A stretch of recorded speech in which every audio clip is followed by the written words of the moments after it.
הערב, אחרי שאנחנו בדקנו את כל המודיעין והגענו לוודאות, אנחנו מפרסמים לפי מודיעין של שב"כ ואמן שמרואן איסה חוסל בתקיפה שביצענו לפני כשבועיים יחד עם רזי אבו תמאה. מרואן איסה, סגן של מוחמד דף, מספר 3 בחמאס, מתכנני הטבח של 7 באוקטובר. רזי אבו תמאה, מפקד חטיבת מחנות המרכז של חמאס לשעבר, וכיום אחראי על אמצעי הלחימה והרכש של חמאס על כלל מערכיו.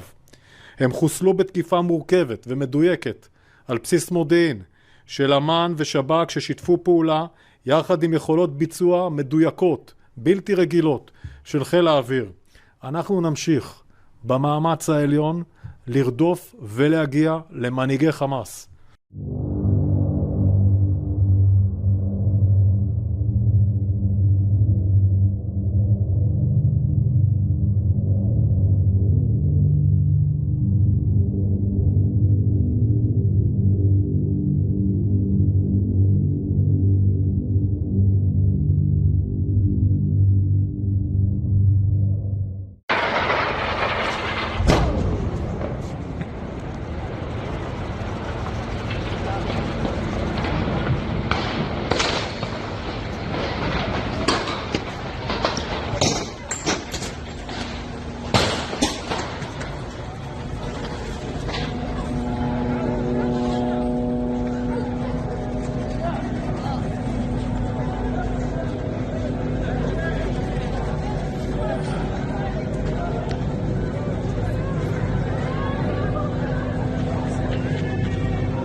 Rafah is where the last 4 Hamas battalions are currently residing. We've taken out 18 and a half, nearly 19 of the Hamas terror battalions. The last 4 are in Rafah.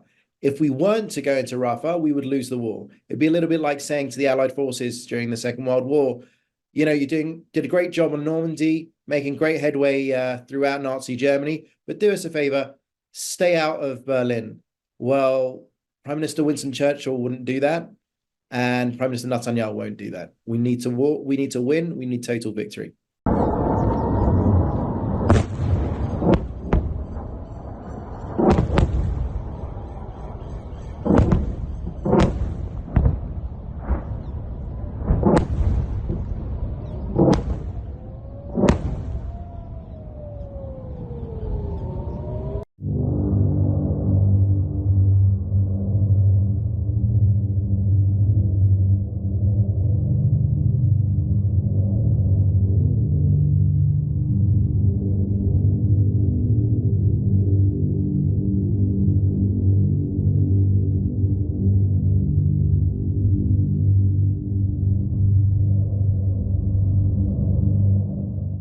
I am somebody who believed that after October the 7th, we ought to have actually downgraded to the greatest possible degree by way of an aerial campaign, Hezbollah's aerial capabilities, not in terms of an air force, they don't have an air force, but in their airborne munitions. You know, Hezbollah is in a situation where it has the capacity to fire 2,000 munitions upon the state of Israel for at least a period of 100 days at any time of its choosing.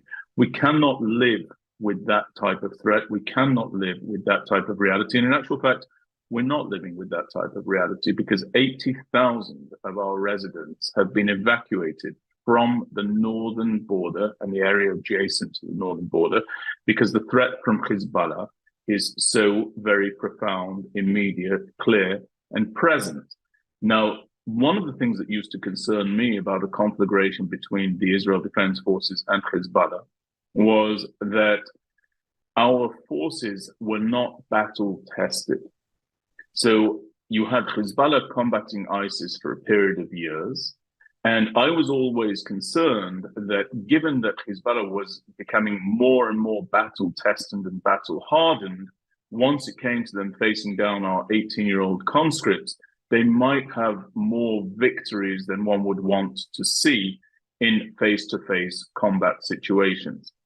I don't believe that that's any longer the case. I think that our forces are now, due to very unfortunate circumstance, waging a war following the atrocity of October the 7th, they are now very, very battle-hardened. They're very battle-tested. They're very capable fighters. They've shown themselves to be very capable fighters. And I think that that should now be moved before the end of this time where we are at war against these enemies. I think that ability should be moved northward. And I think that we should massively downgrade, as I said, Hezbollah's capabilities from the air. But then I think that we do have to push Hezbollah back. And I'm afraid that's going to involve a ground incursion into southern Lebanon. Everybody's talking about a diplomatic resolution. There's no diplomatic resolution to be had with these people. There's already one that's on the table. It's ignored daily. It's called Resolution 1701.